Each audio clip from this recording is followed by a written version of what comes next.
ان کی یہ ہے فتاوی رشیدیہ. کون ہے یہ؟ مولانا الحاج الحافظ رشید احمد صاحب گنگوہی، اشرف علی صاحب کے استاد بھی تھے. یہ ان کی فتاوی رشیدیہ ہے. اور فتاوی رشیدیہ یہ چھپی کہاں سے یہ بتاتا چلوں، میں بتا نہیں رہا ہوں. دیکھیے یہ الافادات الیومیہ چھپی ہے مکتبہ دانش دیوبند سے، یو پی. پن کوڈ بھی لکھا ہے 247554. یہ پن کوڈ ہے. پن کوڈ بہت امپورٹنٹ ہوتا ہے جی. چلیے یہ کتاب کہاں سے چھپی ہے سنیے. یہ بھی چھپی ہے مکتبہ تھانوی دیوبند، یو پی سے. اور یہ آپ کو موہن پورے میں بھی مل جائیں گی. اس کتاب کا صفحہ نمبر 50 یہ انڈر لائن کی ہوئی ہے سب چیزیں. یہ آپ کو مانیٹر پہ دکھیں گا بعد میں انشاءاللہ کلیئر. سوال پوچھا اشرف علی رشید احمد گنگوہی سے کی تھی نے، ان کے فتاوے ہیں. پہلا سوال یہ ہے، یزید کہ جس نے حضرت امام حسین علیہ السلام کو شہید کیا، وہ یزید آپ کی رائے شریف میں کافر ہے یا فاسق؟ آپ شریف پہ ہنس پڑے یار. جی دیکھو ہمارے کیا ایس ایچ او کے ممبر بولتے ہیں کہ اجمیر شریف بولو بدعت، سمجھ رہے آپ؟ تاج آباد شریف بدعت، کلیئر شریف بدعت، کچوچا شریف بدعت، بریلی شریف بدعت. ان کی رائے شریف، یہ بدماشوں کی رائے شریف ہے، یہ بدعت نہیں ہے. آپ کی رائے شریف میں کیا کافر ہے یا فاسق؟ یہ صاحب لکھتے ہیں رشید احمد گنگوہی، کسی مسلمان کو کافر کہنا مناسب نہیں. یعنی یزید تو پہلے بتا دیا کہ مسلمان، یزید مومن تھا، با سبب قتل کے فاسق ہوا. امام حسین کا قتل کر کے صرف فسق کا حکم ہے. اور فسق کیا ہوتا ہے؟ آپ داڑھی جو کٹاتا ہے وہ بھی فاسق ہے، جو شراب پیتا ہے وہ بھی فاسق ہے، جو نماز نہیں پڑھتا وہ بھی فاسق ہے. یعنی یزید امام حسین کا قتل اتنا بڑا جرم، اس کو کس کیٹیگری میں لا رہے ہیں؟ یہ داڑھی کٹانے کے، جوا کھیلنے کے، اس کیٹیگری میں لا رہے ہیں. کہتے ہیں کہ صرف با سبب قتل کے فاسق ہوا، کفر کا حال دریافت نہیں، کافر کہنا جائز نہیں. وہ عقیدہ قلب پر موقوف ہے. اب تو یزید کے دل میں تھا وہ کیا سوچتا تھا کیا بولتا تھا. تو کفر کافر کہنا جائز نہیں. جملے کو پھر سنیں، کفر کا حال دریافت نہیں، یعنی ان کو کافر ہے یہ پتہ نہیں. اس کو گنگوہی صاحب کو کافر کہنا جائز نہیں. اب اس کو یہیں رکھ دیجئے، یہ فتویٰ ہیں ختم ہو گیا. مگر اسی فتوے میں دیکھیے بغض اہل بیت اور بغض نبی کتنا جھلکتا ہے. اس لیے ہم جو کہتے ہیں نا کہ یہ گستاخ جماعت ہے، آپ کو یقین نہیں آتا. اس لیے بولتا ہوں کتابیں دیکھو تب یقین کرو. اسی کتاب کے صفحہ نمبر 104 پر اب کیا لکھتے ذرا سنیے. یزید کافر نہیں ہے، کیا ہے؟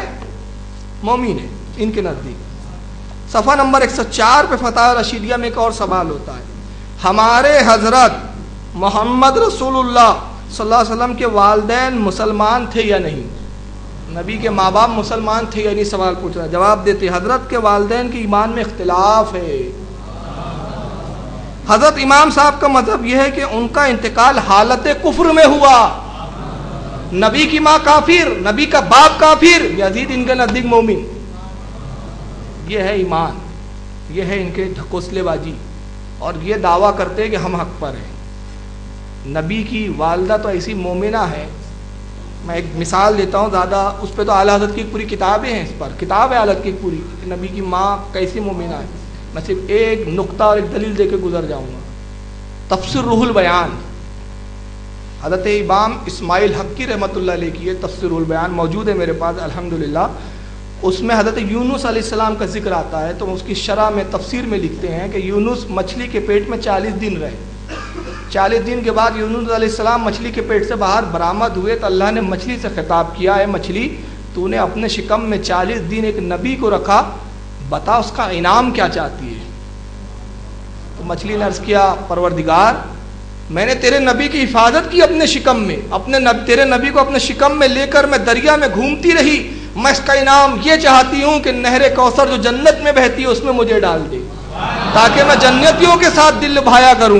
اللہ نے نہر کوثر میں اس مچھلی کو ڈال دیا. علامہ اسماعیل حق کی تفسیر البیان میں فرماتے ہیں عزیز تو تصور تو کر، وہ مچھلی جو یونس کو 40 دن اپنے پیٹ میں لے کر گھومے وہ جنتی ہو جائے، وہ شکم جس میں خاتم النبین، افضل النبیل، اماموں اور انبیاء، نبیوں کا سردار 9 ماہ رہا، وہ کتنا جنتی ہوگا؟ وہ کافر ہے.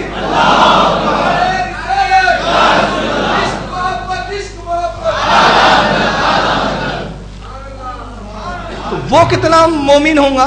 اس کے ایمان میں ان کو اختلاف نظر آ رہا ہے، اور یزید کے ایمان میں، کفر میں اختلاف۔ مومن ہے وہ، مومن اور مومن اور مسلمان میں فرق ہوتا ہے، اس پہ ایک الگ گفتگو ہے۔ مومن کسے کہتے ہیں معلوم ہے آپ کو قرآن کی اصطلاح میں؟ متقی اور پرہیزگار کو۔ ہم مسلمان ہیں، مومن نہیں ہیں، آپ کو بتا دوں ہم مسلمان ہیں، کیوں؟ کیونکہ ہم متقی نہیں ہیں، جو صاحب تقوی ہے ان کو قرآن نے مومن کہا۔ ہم مسلمان اس لیے کہ ہم نے ایمان لایا۔ اب آئیے ایک اور کتاب بتا دوں، اس کا نام ہے رشید ابن رشید۔ ہنس رہے یار آپ؟ رشید سے مراد یہاں پہلا رشید امیر معاویہ، دوسرا رشید جو ہے وہ، پہلا رشید جو ہے کیا نام ہے یزید، اور دوسرا رشید امیر معاویہ، یعنی یہ مراد ہے ان سے۔ اس کتاب کا صفحہ 341 ہے۔ لکھنے والے کون ہیں؟ مولوی ابو الوحید غلام محمد، ابو الوحید غلام محمد، دیوبند کے فاضل ہیں۔ دیکھیں کیا لکھتے ہیں، کہتے ہیں حضرت یزید رحمت اللہ علیہ ایک جلیل و قدر مجاہد اسلام تھے۔ میرے خیال سے رقاصوں سے جہاد کرتے ہوں گے یہ۔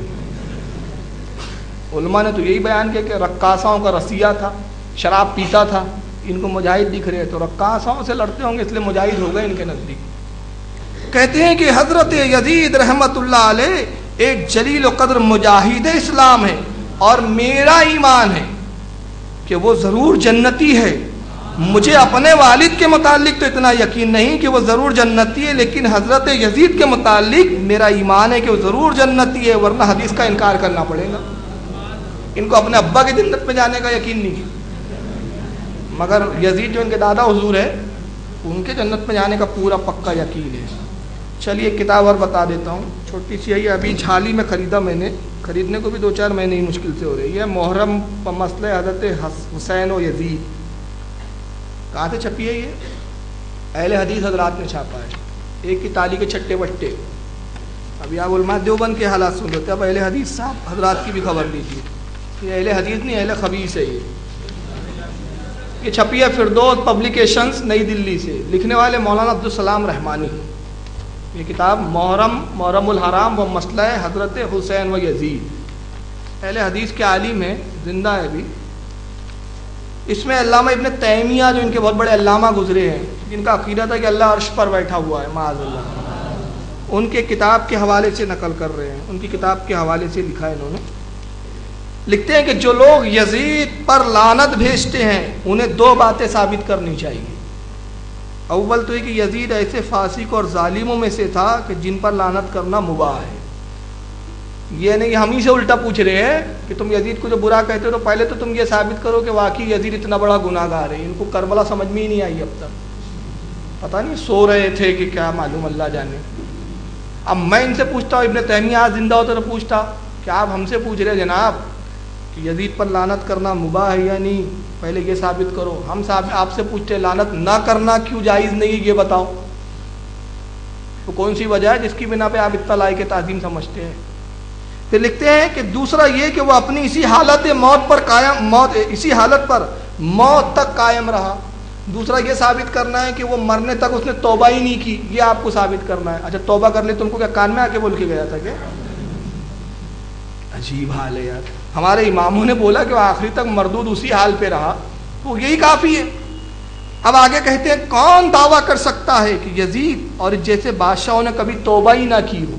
کون دعویٰ کر سکتا ہے؟ آپ کیوں دعویٰ کر رہے توبہ کر لیا؟ آپ کے کیا بات وہی آ گئی تھی کیا؟ یا سیئات کو زائل کرنے والے حسنات نہیں کیے؟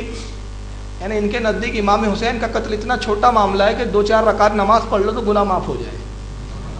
یہ ہے ان کے نزدیک، یہ ہے امام حسین کی قدر ان کے نزدیک۔ اور نبی کی حدیثیں ان کو نہیں مل رہی، صحیح حدیثیں جس میں نبی فرما رہے جو حسین سے لڑے اس نے مجھ سے لڑا، جس نے حسین سے جنگ کی اس نے مجھ سے جنگ کی، اور جس نے حسین کو تکلیف دی اس نے مجھے تکلیف دی، جس نے مجھے تکلیف دی اس نے اللہ کو تکلیف پہنچائی، اور یہ ان کو حدیثیں نہیں ملی۔ تو کہتے ہیں کہ یا سیئات کو زائل کرنے والے حسنات نہیں کیے، یا انہیں گناہوں کا کفارہ بننے والے مصائب پیش نہیں آئے، یعنی ایسی تکلیف ہی نہیں آئی کہ جو ایسے گناہوں کو معاف کر دے۔ یہ کون ثابت کر سکتا ہے؟ اللہ تعالیٰ شرک کے علاوہ ہر چیز کو بخش دیں گا. اب چاہے امام حسین کو قتل کرو، چاہے کعبے کو اکھاڑ کے پھینک دو، صرف شرک مت کرو. یعنی کیا شرک کا بھوت ایسا ہے، تقویۃ الایمان میں اسماعیل دہلوی نے لکھا، کوئی فرعون کی طرح خدا کا دعویٰ بھی کر لے، حامان کی طرح بھی ہو جائے، شیطان اور ابلیس کے برابر گناہ بھی کر لے، صرف شرک سے بچے تو جتنے گناہ ہیں اللہ اتنی عنایت اس پر نازل کرے گا. یہ بیوقوفی کی حد ہے. ان کو شرک کا ایسا بخار آیا ہے، شرک شرک پوچھو مت. کہتے ہیں کہ خدا شرک کے سوا کچھ نہ بخشے گا، باقی گناہوں کو چاہیں گا تو بخش دیں گا.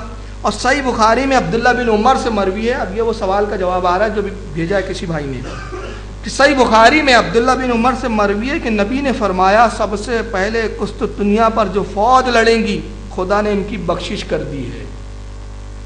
اب یہ بخاری شریف میں ایک حدیث ہے، قسطنطنیہ جو کسی زمانے میں روم کی راجدھانی کہلاتی تھی، روم بڑا پاورفل اور طاقتور ملک تھا، اب اس کا نام بدل دیا گیا قسطنطنیہ کا.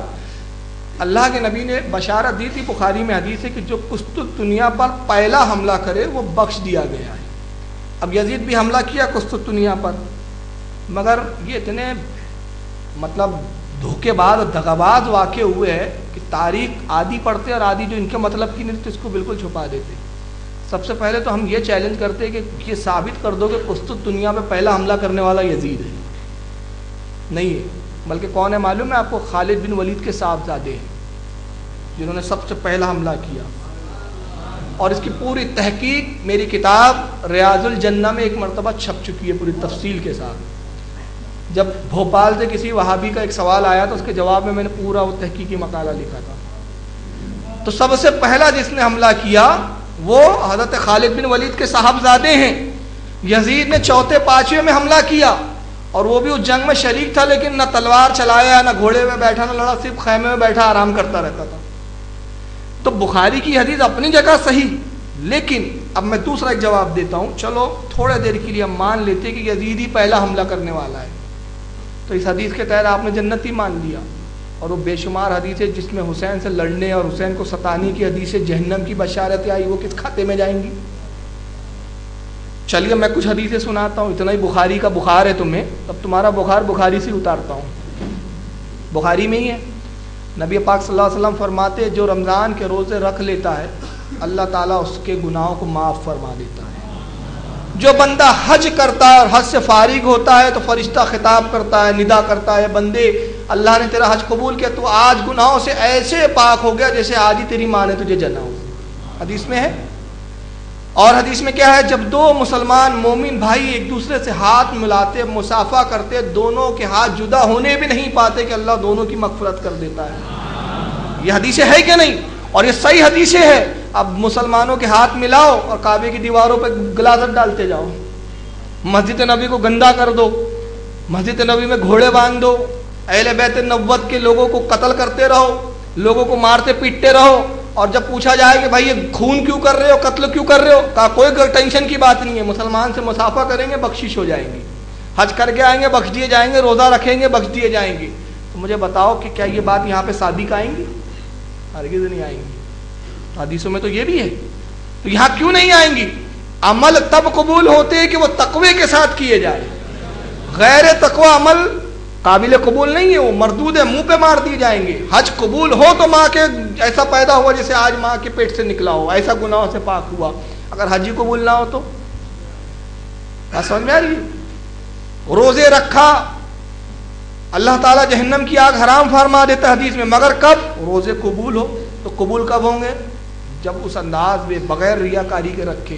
اب امام حسین کو قتل کر دے، اب وہ صاحب قتل کرنے کے بعد کہہ رہے کہ نہیں قسطنطنیہ پہ حملہ کیا اس لیے وہ بخش دیا گیا. تو کتنی بڑی یہ دغا بازی اور جہالت ہے.